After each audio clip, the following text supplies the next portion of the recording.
BYP Black Network Leaders event for 2021. A few housekeeping points before we kick off. Please keep yourself muted to not disturb the panelists. The event will be recorded and made accessible on the BYP network site so you can review and share. And if you have any questions, please type them into the chat box and I will call on you to ask them yourselves. So let's begin. I love this time of year.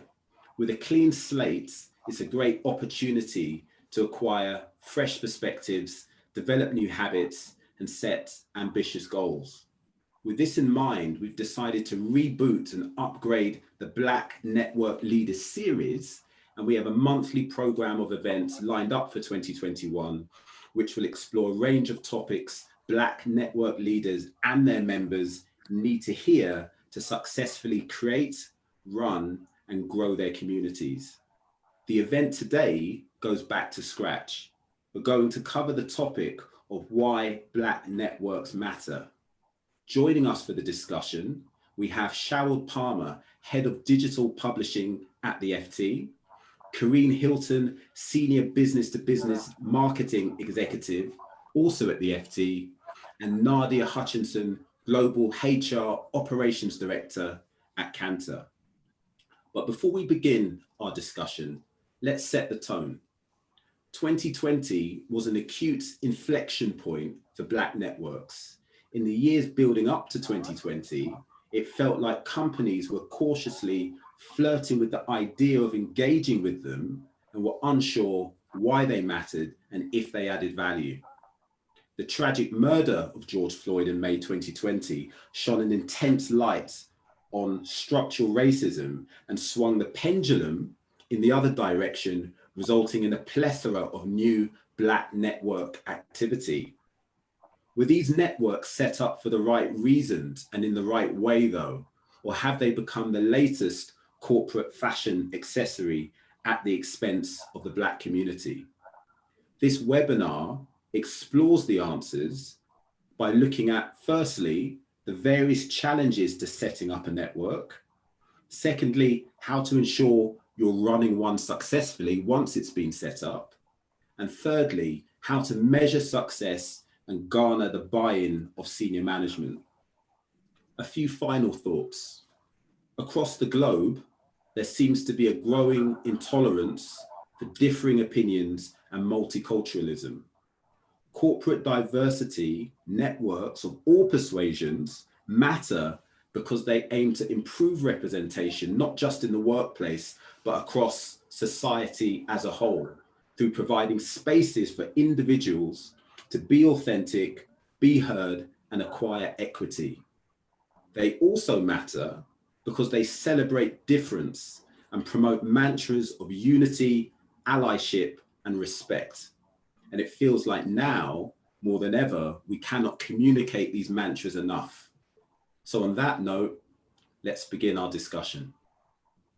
So first of all, please can each of you, starting with you, Nadia, tell us a bit more about yourselves and your career journeys to date. So thank you for inviting me to the call, to the BYP network. Nadia Hutchinson. I've got a career that's coming up to 30 years of working. And I've worked in many sectors, but essentially how I would describe my career, and I don't like to describe myself in job title terms. I look after digitization, transformation, change management, risk management, compliance, and payroll in the HR space. And I've typically done that for FTSE and Fortune 20s. And I've typically had global roles for the past 15 of that coming up to 30-year career. I enjoy this type of topic because I've seen a lot of changes in the years that I've been working, and very pleased to be joined by this excellent panel. So I think I'll hand over to Sherald. Thank you, Nadia, and to reiterate the thanks for the BYP network and DOM organisers for inviting us here this afternoon. Yes, so I'm Cheryl Palmer. I'm head of digital publishing for a niche selection of products that sit under our FT specialist part of the business.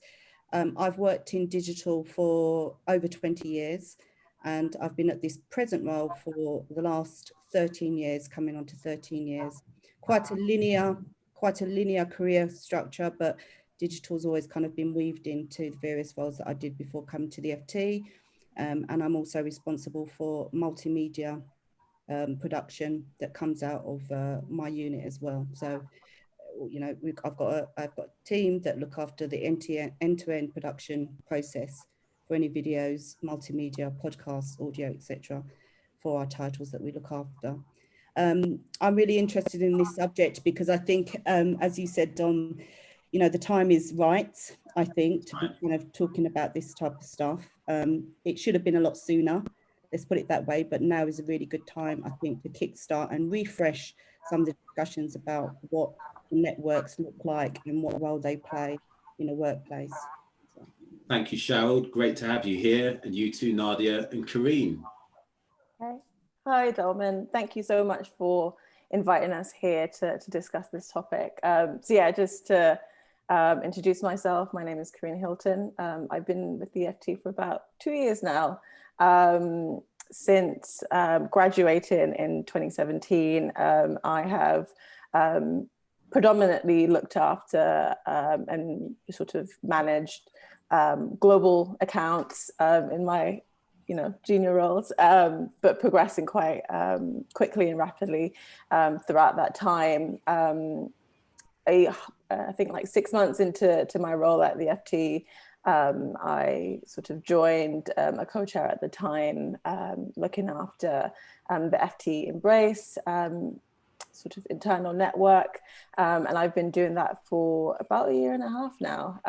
So this topic resonates as it does with not only the panelists but the attendees here, and something that I'm quite interested as well, trying to navigate the world, recently graduating, navigating my career, but also navigating the space of sort of the BAME networks, and heading one up with Cheryl.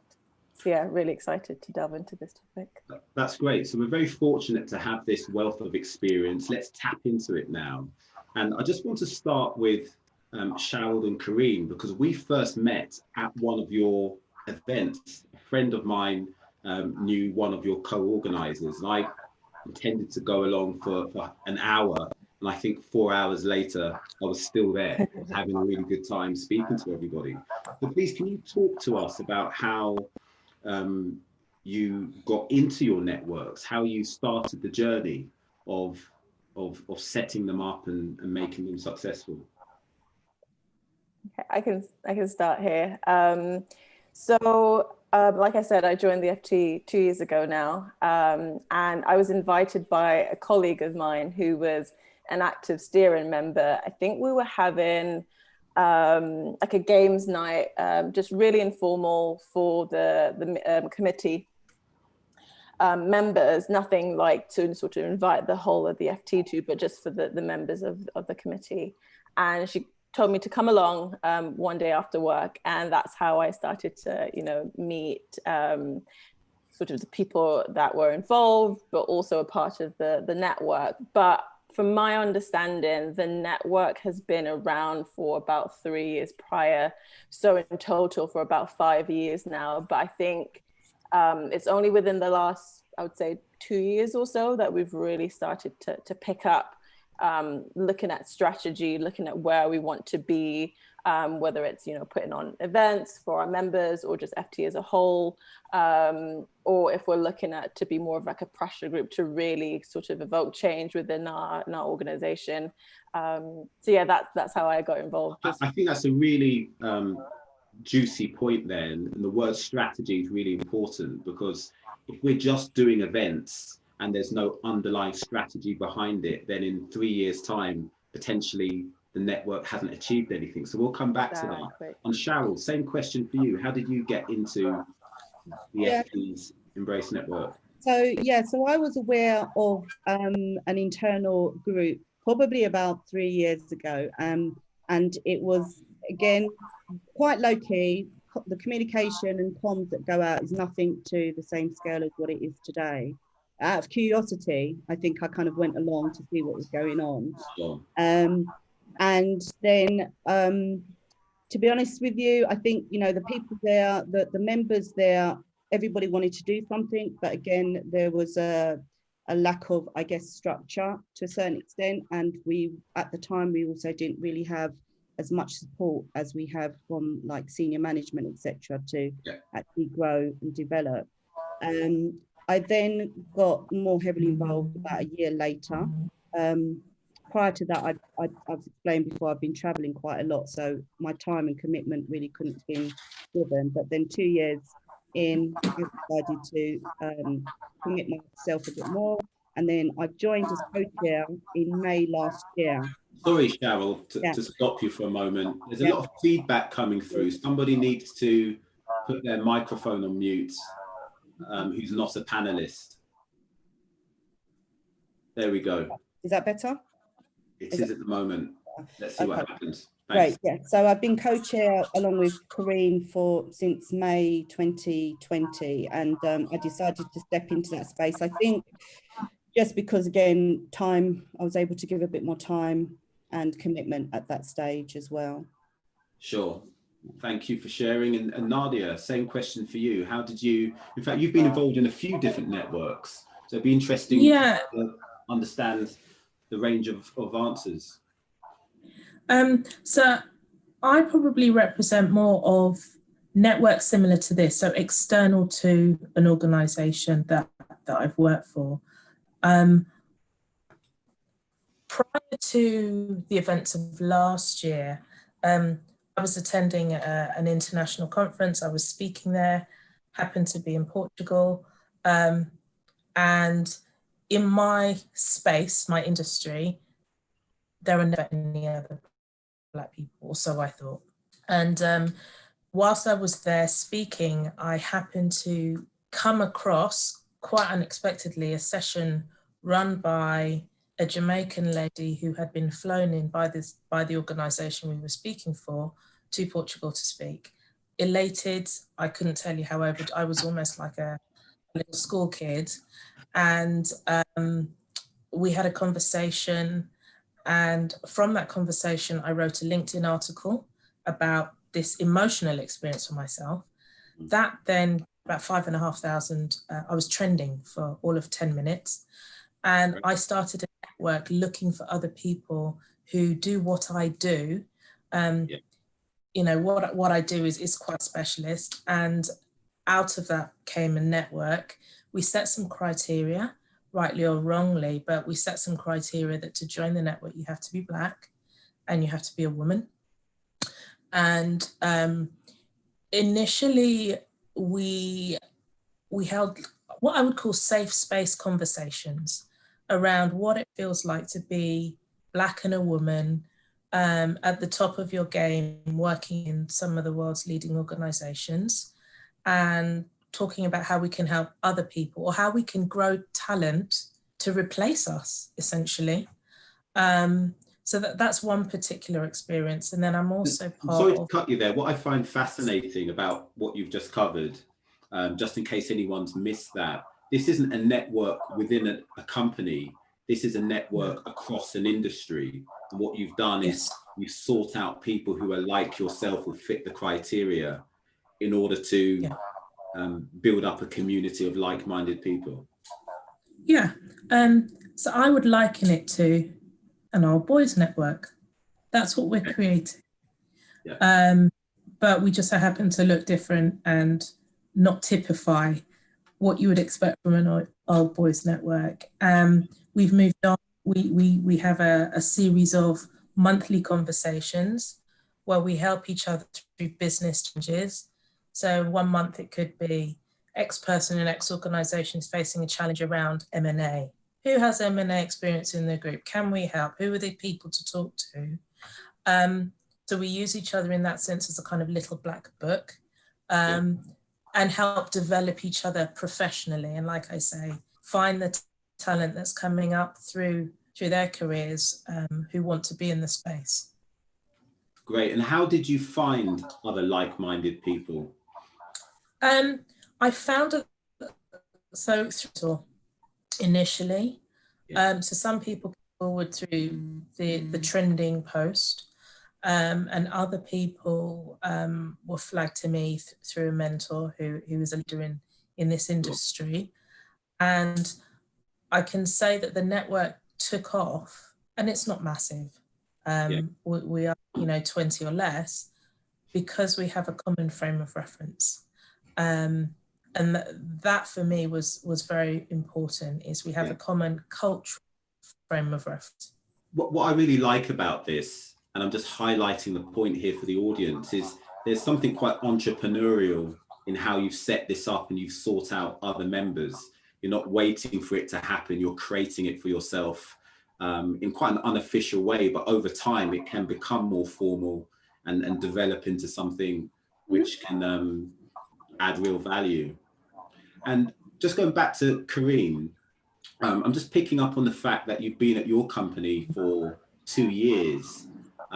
There might be some people thinking that you've got to work in a company for at least, I don't know, 5 years, 10 years, maybe you have to at least be at director level to get involved in a network. So what's right or wrong? What inspired you to get involved so early?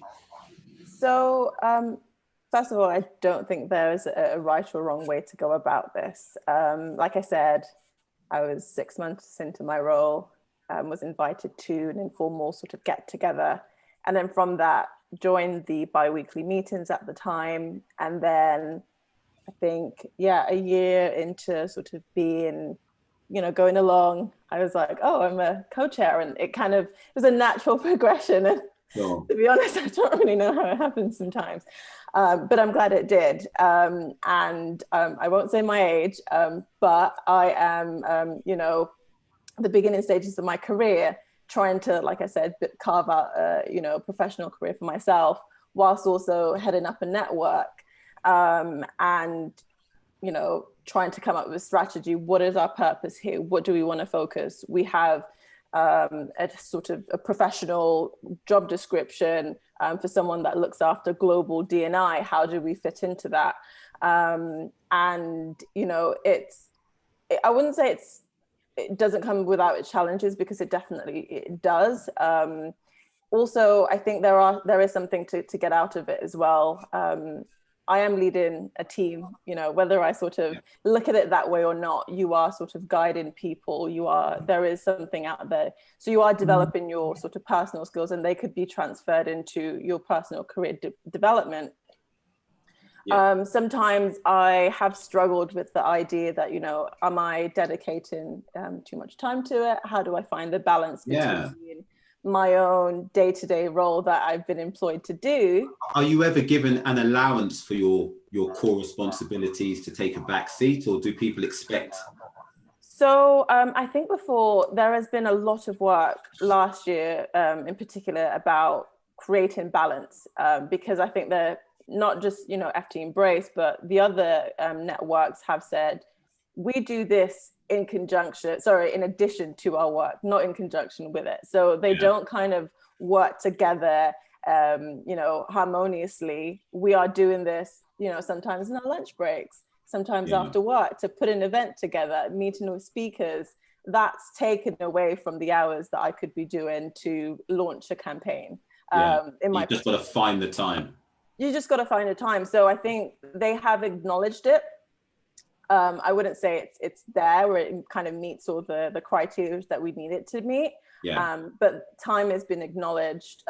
With my particular relationship with my manager, I'm quite clear and communicative about what I'm doing, and she's quite supportive. And I think that is the general consensus is, this is something that's not only too important to the individual as a part of it, but also to the company. I'm doing this also for the FT.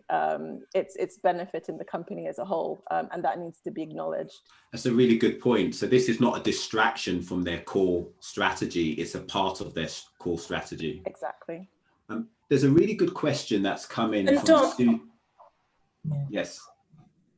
I was going to say the same thing, the question that's come in. Yeah, after you.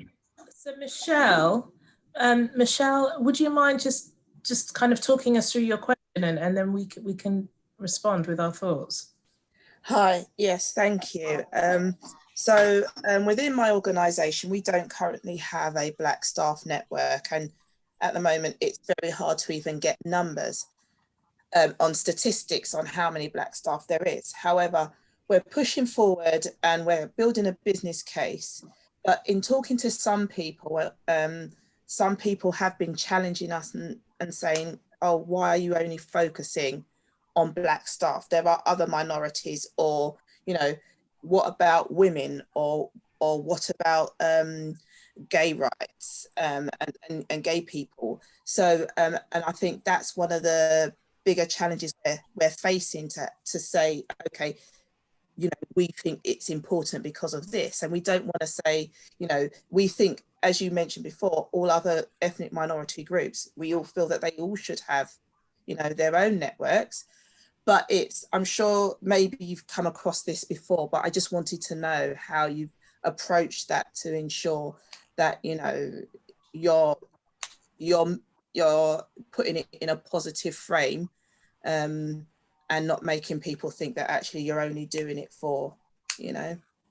Michelle, I think that's a great question. And can I just reference Susie Osman as well, who I believe is asking a question along the same lines. Is that fair to say, Susie? Is there anything else to add before we hand this topic over to the panel? Are you there, Susie? Yes. Yeah, sorry. Sorry, I didn't hear that last bit. It just cut out a little bit. So what I said is I get the impression that your question is more or less aligned with what Michelle has just asked. But I just wanted to check if there's anything else you wanted to add before I hand this topic over to the panel. Really just the fact that when you're in an environment where there isn't a lot of people of color or Black people in the room, it does feel like you're getting like a lot of aggression from them. For example, I wanted to do an event around mental health, and the main pushback was mental health is for everybody and it doesn't affect only Black people. And this pushback was from VPs and very senior people in the company. So it was just really found a hard way to push back on them and how to make them really understand where I'm coming from. Sure. Thank you, Susie, for sharing that, and you too, Michelle. Nadia, why don't you start? So I think, Michelle, you answered your own question in a way, because you used the fact that many organizations have women, networks for women or women in leadership. That's one particular group of individuals. Me, having a quote unquote Black-led or Black-only, or however we want to frame it, a network that is focused on issues for Black people will not harm anybody. It will only benefit, and it will benefit the people who it's formed for, mostly. So it's around how you can have a conversation to allay the fears. And you're right, if there are other groups of individuals who need to feel included, there is no reason why a group cannot be set up for those other groups. Yes, mental health issues affect many people across many communities, but I think now is very much the time where we need to be very transparent about the fact that we want to have conversations within our own groupings and not have them diluted by issues or challenges faced by other groupings, be they whatever they may be. And the pushback I find actually quite offensive, personally. And on that point, Nadia, is the answer absolute, or might there be some events which are specifically for the Black community, but then other events which will be more inclusive of a wider audience? I'm going to give a hardcore response. We have been included in many discussions for many decades. Of course, people can join the conversations, but the focus needs to be around the community that the network was founded to serve. I think that's me saying it in politically correct language. Sure. Okay. And Cheryl, what are your thoughts on this topic? Yeah, so I guess it's a tricky one when you don't have you know, that support, when you're hit with that resistance. My first thought, when I think was the first question, my first thought was, you know, sometimes networks don't actually have to be official. Now, I know I'm going totally against the grain of, you know, this subject matter, but if you're trying to, you know, gather people of similar thinking, of similar identity, be able to connect, share ideas, get support from, I don't always think it has to start in that official framework, but, you know, it could soon transition into that official framework when, one, you've got kind of, you know, a growing number of people, but two, if you start to respond to some of the things that are obviously not right within your organization and saying, you know, me and a few colleagues, et cetera, your voice can start to get a bit louder, I think, because you're not going in solo, you're not going into that fight on your own. The other thing about opening up to other ethnicities and things, we are quite open, I think, in our events. Yes, we do have focus, so Black History Month being a typical example, where we put on events that deal with issues we think directly affect the Black community. Attendees can be from across the company, but we generally have speakers, representatives, and experts from our community. So we can have that kind of, you know, that dialogue, and then that dialogue is heard by, you know, people from other groups. So that's how we've kind of dealt with that. But yeah, I think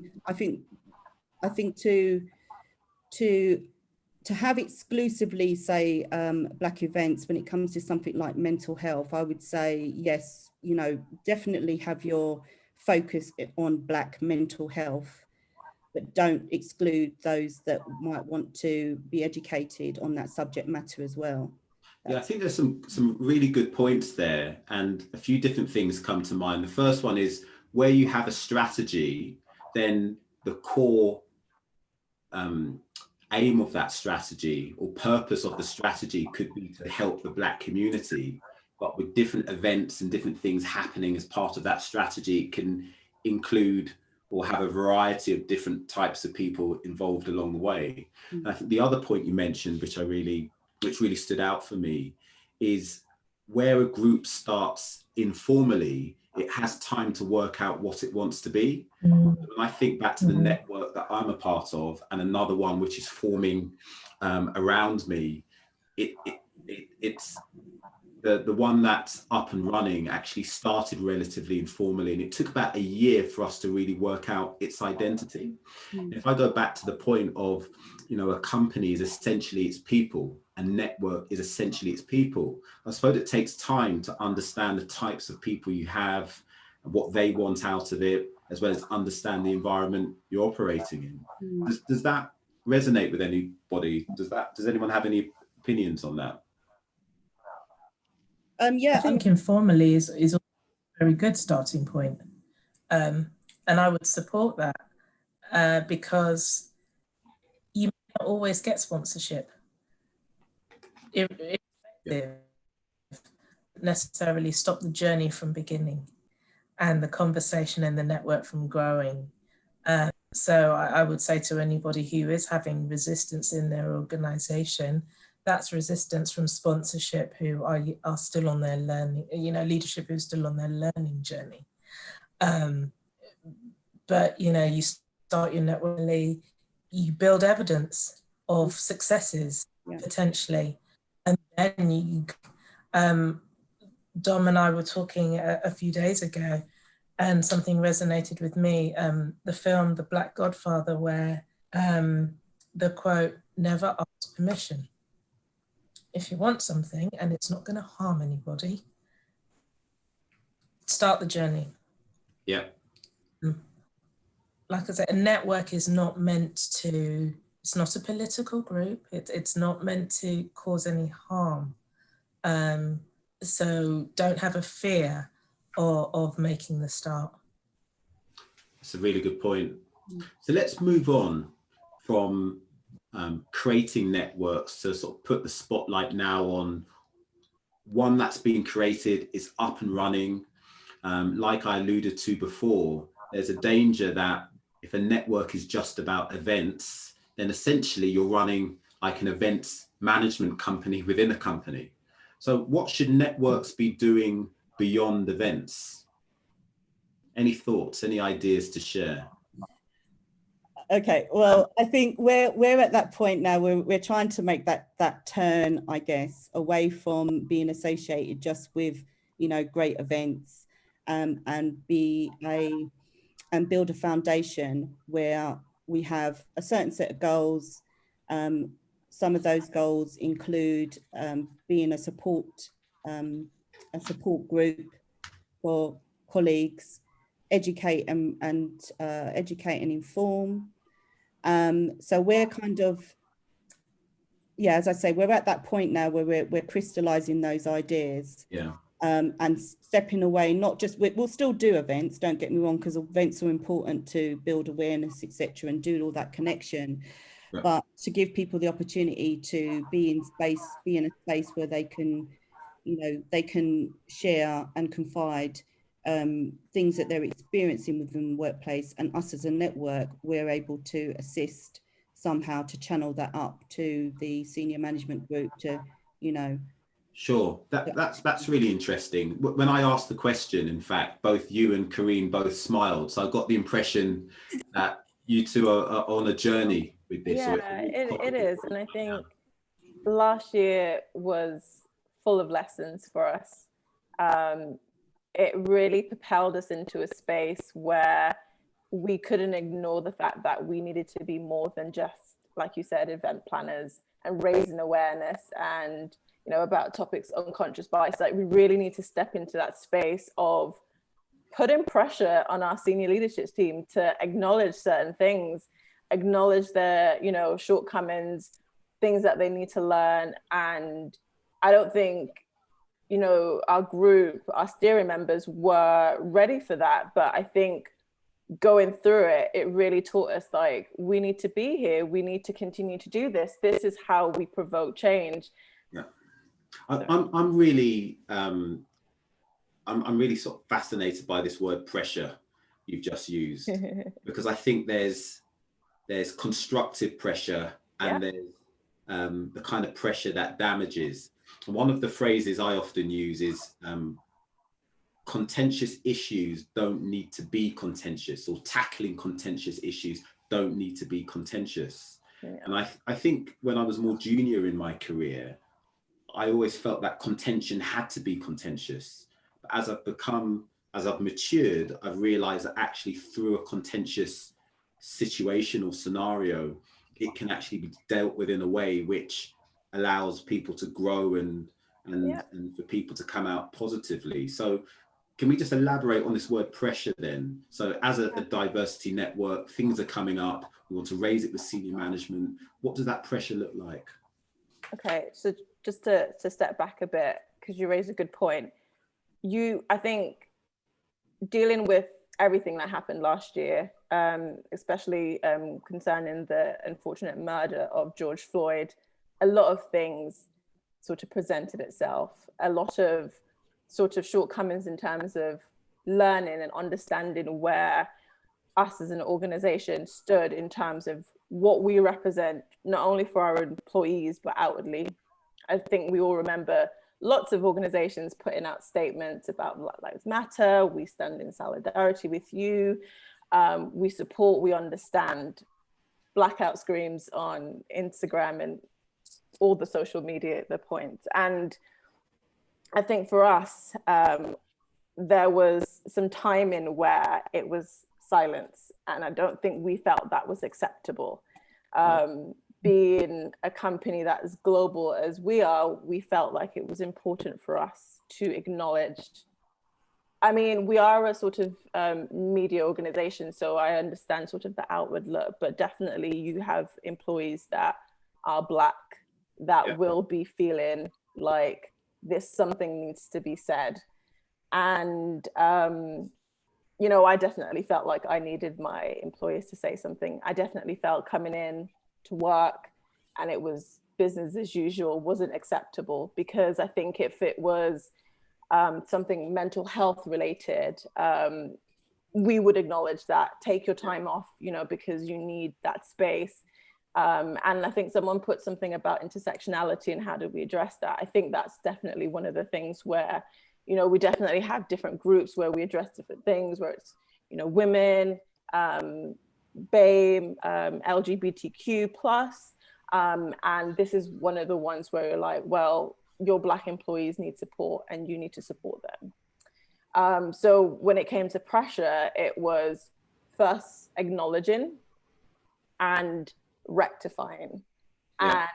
And it doesn't have to be a case where, well, you need to do this. You need to acknowledge the feelings of not only the people of this network, but equally the steering group kind of reflects, you know, the rest of the company.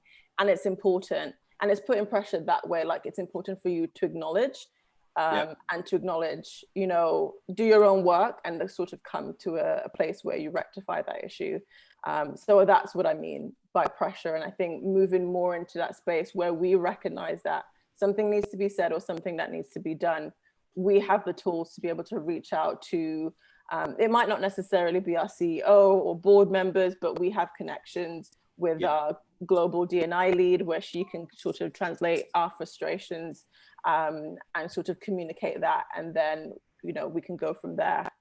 But yeah. Thanks for sharing. That's really comprehensive. And same question for you, Nadia, or there's probably a few questions in there, but I'd be keen to hear your thoughts on constructive pressure. And bearing in mind, you've got a role within HR, I imagine you are the recipient of that constructive pressure in certain scenarios, but also the person giving that pressure to somebody else. Oh, so much to say. So, I know what the word is, but you're right. Pressure is a word that immediately puts people's backs up. And when the events of 2020 started to play out, for me, it was more around who feels uncomfortable.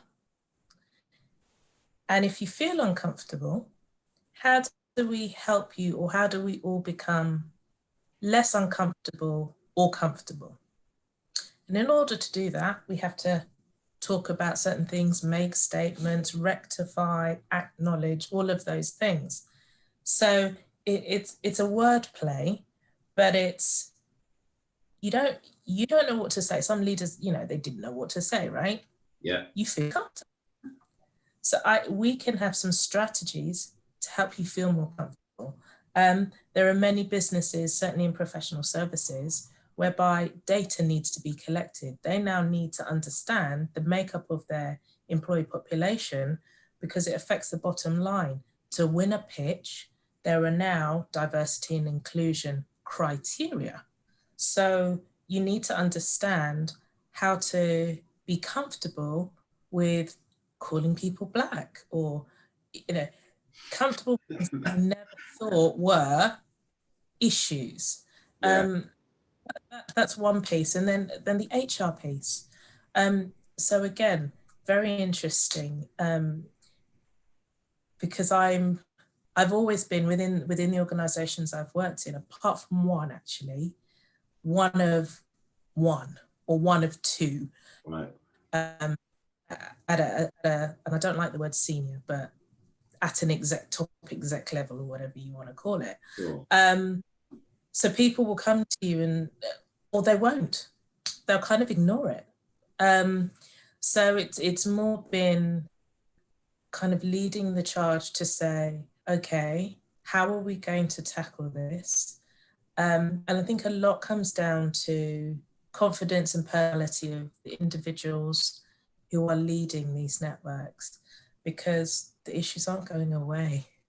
Yeah. If it's not today, it's somebody else tomorrow. And it doesn't matter that I'm in HR, I have a bigger voice, that's all. Yeah. Thanks for sharing that. I feel as though that particular question could go on for another hour. I'm having to sort of hold myself back from saying anything more there, because there's a lot more to explore. But I'm keen to just jump onto another topic with some really practical advice for our audience on running events. Because when I started a network, it was, the first step was trying to sort of gather members, gather the names and email addresses and numbers of members. And then the next step was like, right, what am I going to do with this information now? How am I going to create something which people will be excited to attend? So Cheryl, can you give us some advice on how to run a good event? I don't know if I'm the best person for this, but I'll give it a go. Oh, yes, you are. I've been to one of your events, as I said before, and I had a good time. So you're clearly doing something right. You are. Yeah, I don't know. It's you've started off at that point of who you're going to kind of gather to invite along. I think themes for me is quite a strong thing. Obviously we need to be clear about what the theme is and what people will get out of that event. That's the second thing. And then I think, the whole thing with, something again that we're discussing, the whole thing with maybe having regular events as well. So the consistency, so people kind of get used to knowing that there's something up and coming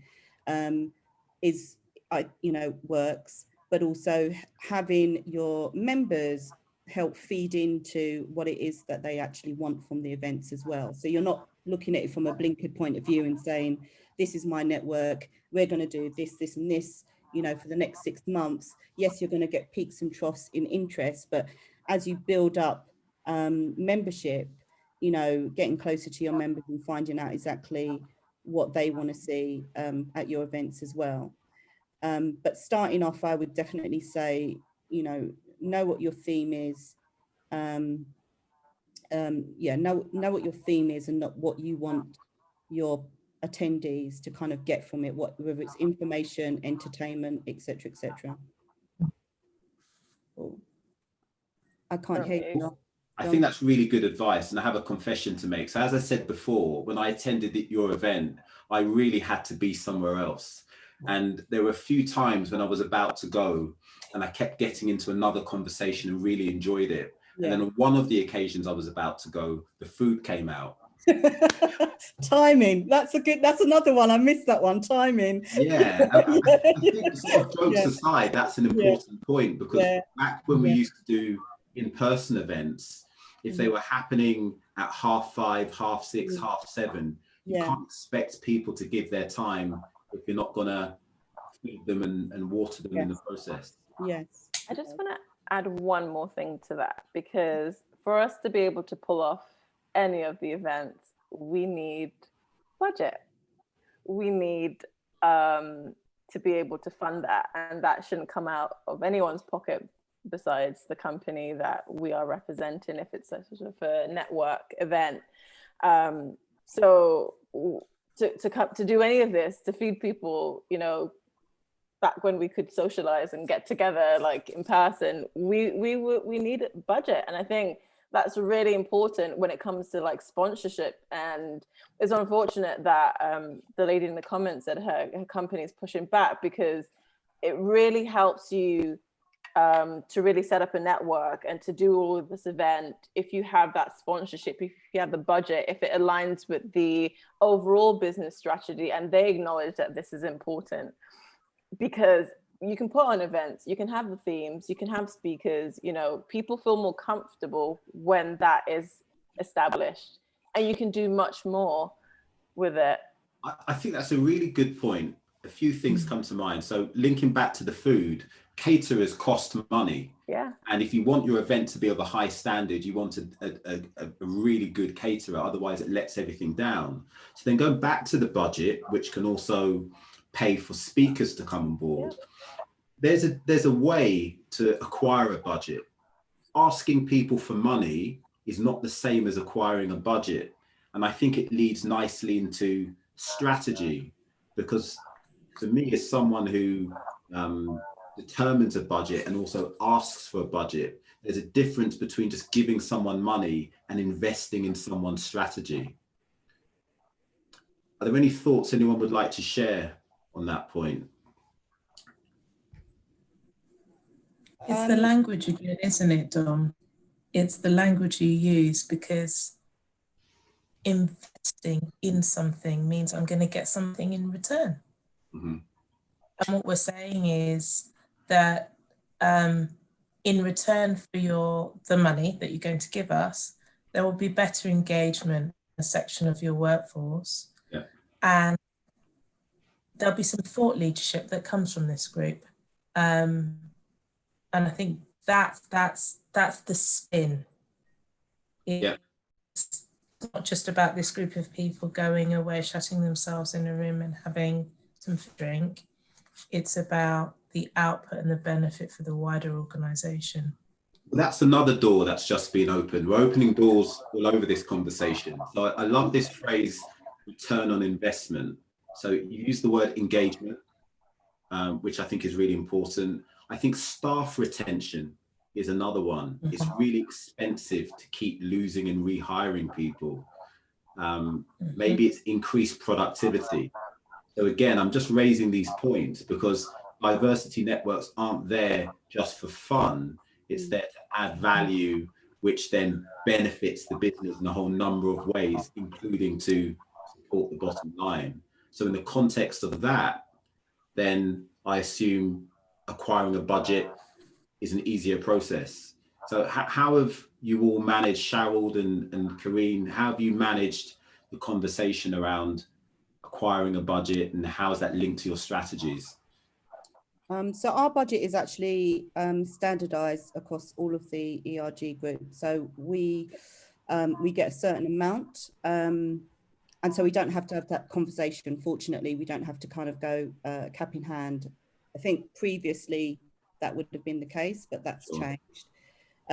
What we do need to do though is, you know, if there's any instances where there's an exception, an extremely high quality speaker that we want to secure, we do need to kind of put a business case forward as to, you know, getting extra funding around that.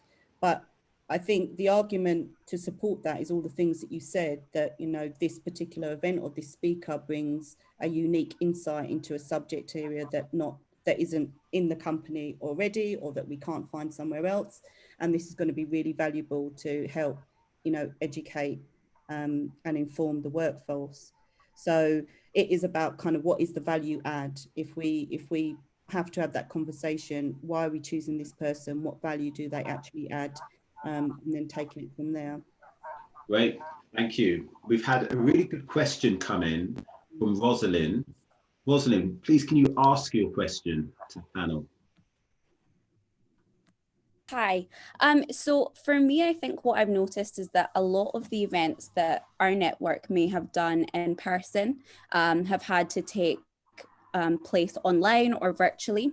And I think it's been challenging at times to ensure that one word gets out that it's virtual, and ensuring that we have good levels of engagement and we're still able to really get message across of what the event is about when it's virtual. So I just wanted maybe a little bit of advice, or just to hear how you have been dealing with that within your networks. Great question, thank you. Who would like to go first? I'm happy to talk on that. So I think it also depends on the culture of the organisation that you're within, because virtual events actually in many ways open up the network to more people, because you can reach a wider audience in more countries. So for me, that has been a massive eye-opener, whereby, you know, you'd be thinking of going to a face-to-face event in a place, in a city.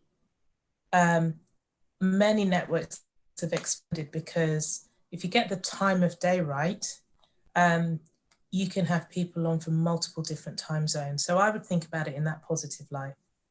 Yeah. Thank you. I completely Karine agree. And Sharald? Yeah, I completely agree. We are based in London, and that's the FT's head office. So in terms of our in-person event, we would only get attendees, in-person attendees from the London office. It would be really difficult and also really awkward to have the live stream and people just kind of watch us in the room getting together. It never really made sense. Bringing our events online, I think one of the events that we put on digitally, it had the highest level of engagement that we've ever had. I can't remember the specific number, but I think it was like maybe 600 or 700. I might be wrong. It was a lot of people that tuned in for that event. We utilize our executive sponsor, and that also brought in or helped actually to bring the numbers, because we had board level on the call moderating it as well. So I think it's really benefited us having more of a digital led event, and like Nadia said, if you get the timing right, you can tap into APAC and the Americas along with EMEA. So that's also one thing just to be conscious of, and utilize your internal social media communication. We go crazy on Slack. We have weekly sort of updates, comms emails. We are advertising in that, putting word of mouth out there. Yeah, just using all form of sort of internal communication just to get it out. Is there anything in addition to what's been mentioned, Cheryl, you'd like to add?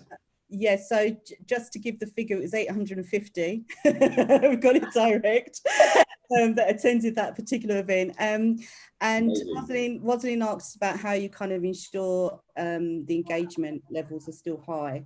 You know, the length of the event is obviously quite important as well, in addition to the timing. So you've got to get that kind of fine balance, I guess, of when there is going to be space in somebody's schedule, but also at a length where people are not going to get too restless and kind of start, you know, dropping off once they've heard the first 10 minutes, which they think might be of value.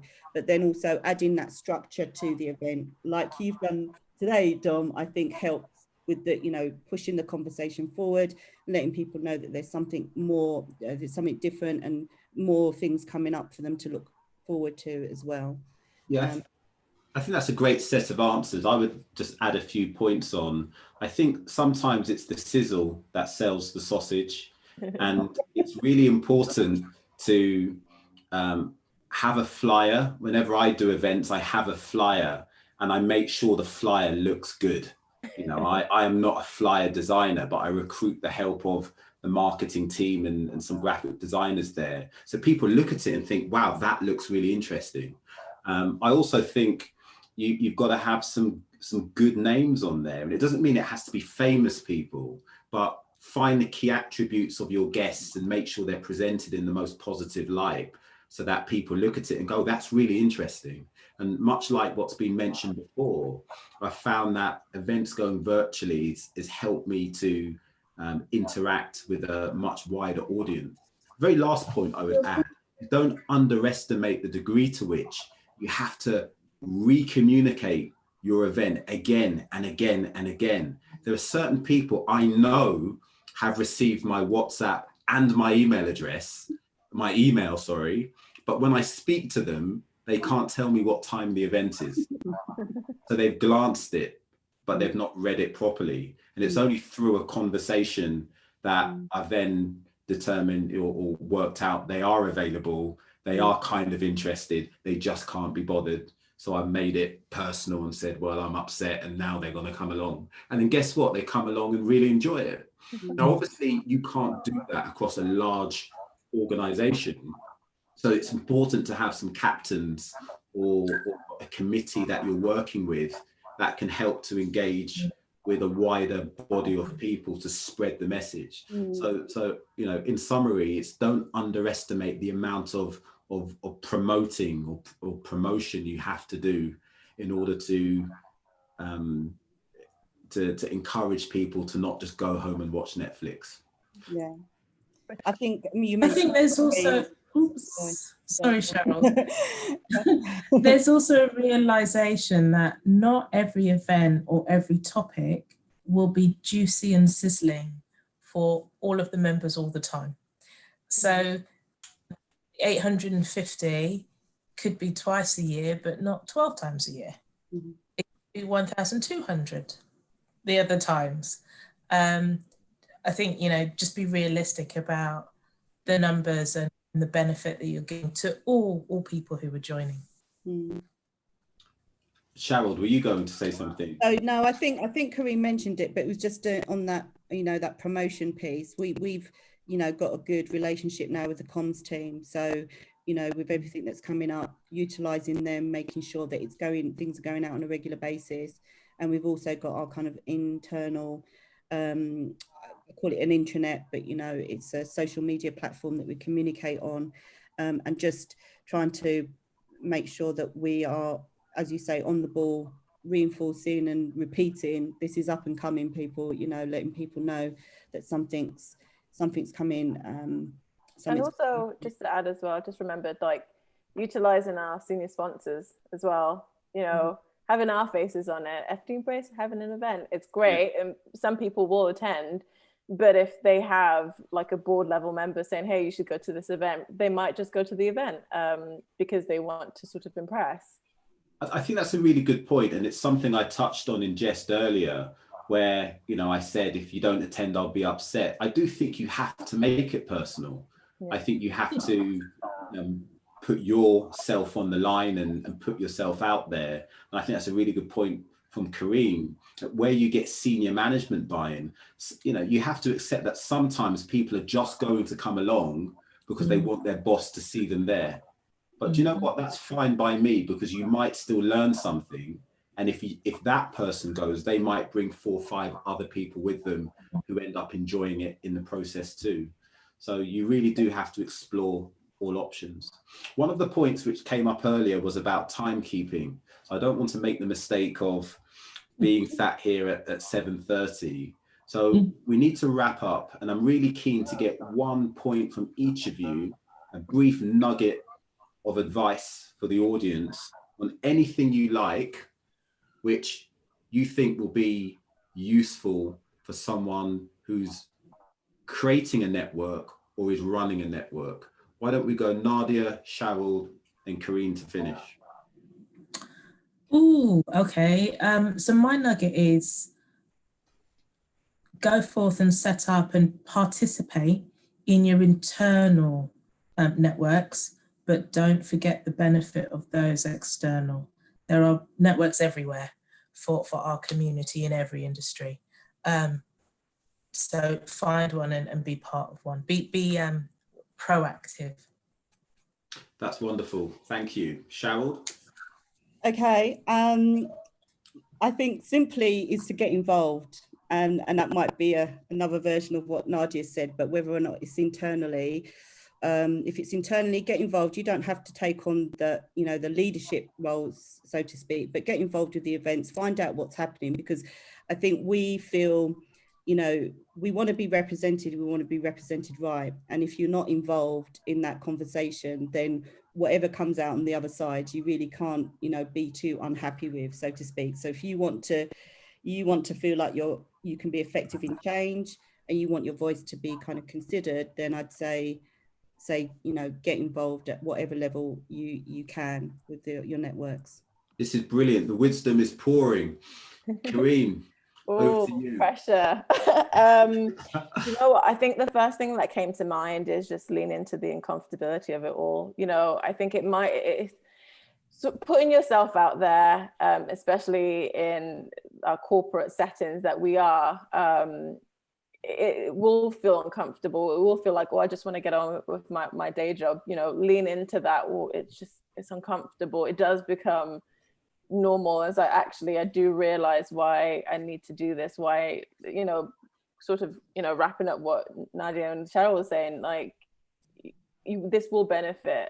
There is a greater purpose to what you're doing. I feel like that's a motivational speaker here. But yeah, lean into that. I think that's a great point. If it were easy, it wouldn't be worth doing. You wouldn't need to do it. So lean into that uncomfortability, I think is great advice. And a wonderful point to finish on. The only other thing I want to add is, you know, having spent time talking to Nadia, Cheryl, and Kareem, I can honestly say they really care about what they do. If anyone on the call wants to learn more about their journeys and things which have worked or maybe not worked, then feel as though you can reach out to them or myself over LinkedIn, and we'll be more than happy to support you on your journeys and hear about your successes. Otherwise, please remember to go back onto the BYP site if you want to review this video, like it, share it with others so we can spread the good word, and we'll see you next month. Thank you for your time. Thank you. Thank you, Dom.